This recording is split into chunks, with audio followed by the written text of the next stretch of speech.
state legislature came to session yesterday, Correct. but it didn't happen. Correct.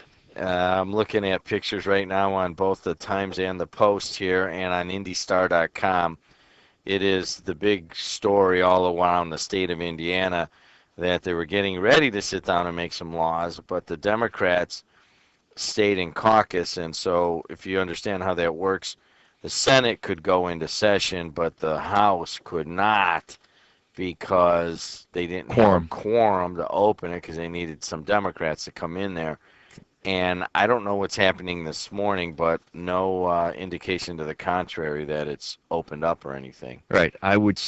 Strategically, I believe the Democrats are going to use the same tools that they used last year in order to prevent the right to work. You've had a lot of labor union representation on the radio.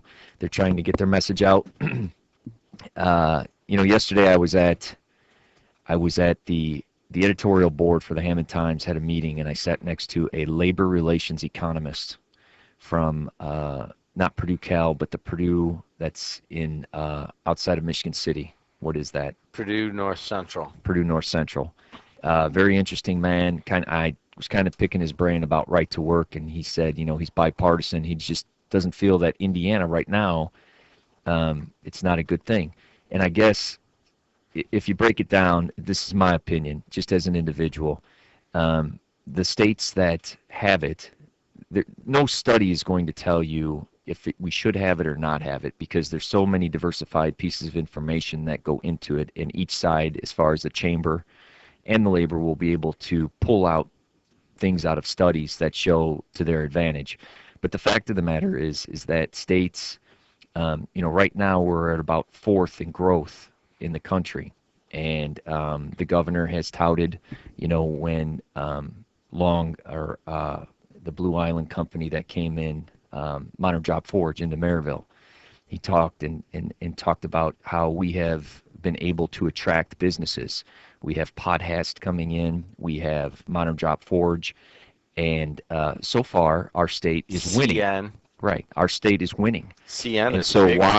why begin the process of limiting contractors' rights to be union or non-union, and limiting the ability of union workers to be able to make a good wage?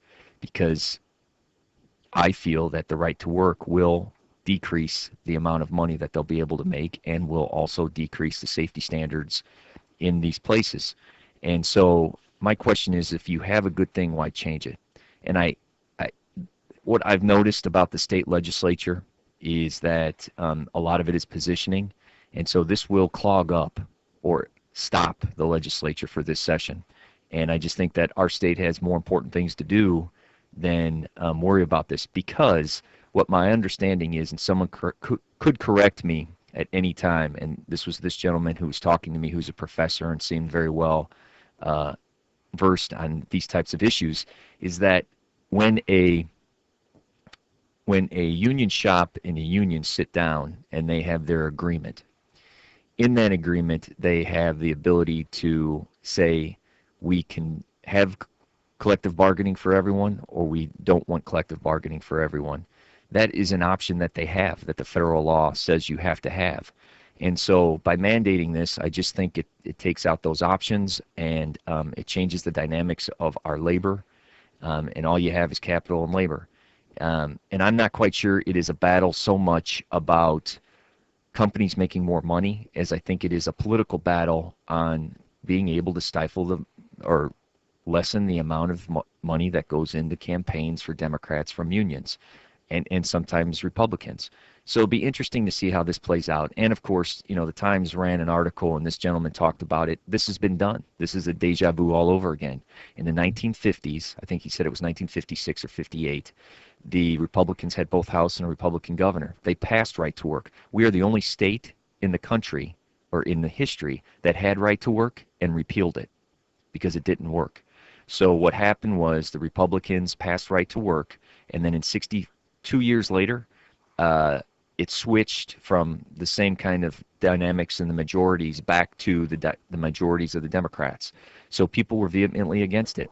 And the other statistic that we need to know is we're at 9% of the workforce is union in the state of Indiana. So this is all about 9% of the employees who can choose to pay into political action committees or not pay into action committees now. They have that choice. They're not forced to do it. And I just think it is an overreach by the Republican Party that swooped up in national politics in trying to flex their muscle on an issue that doesn't affect, it does affect Joe Lunchbox. And I think that a lot of people who sat on their hands in 2010 are going to come out vehemently to vote. And I think that it puts a lot of pressure on our governor candidates.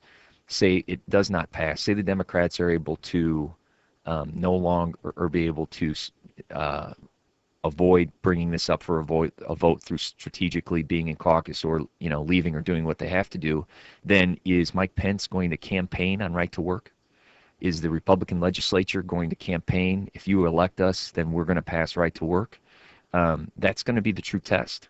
And so if we'll see what the future holds, but I think that every tool necessary in order to allow people to provide for their families and keep their benefits. It's been a long road for unions. The history of unions, there are a lot of people smarter than I, but where were we prior to unions? 7-day work weeks, no lunches, children working, not the same safety standards. Those things all went away. The governor's agenda has usually been carried by other legislators, but hasn't passed, is probably 4 options. And those 4 options are currently the abolishment of townships and handing that over to the county. The second one would be a referendum countywide if you should keep townships or not. The third is the abolishment of township boards. And then the fourth was the capping of township boards' salaries across the state.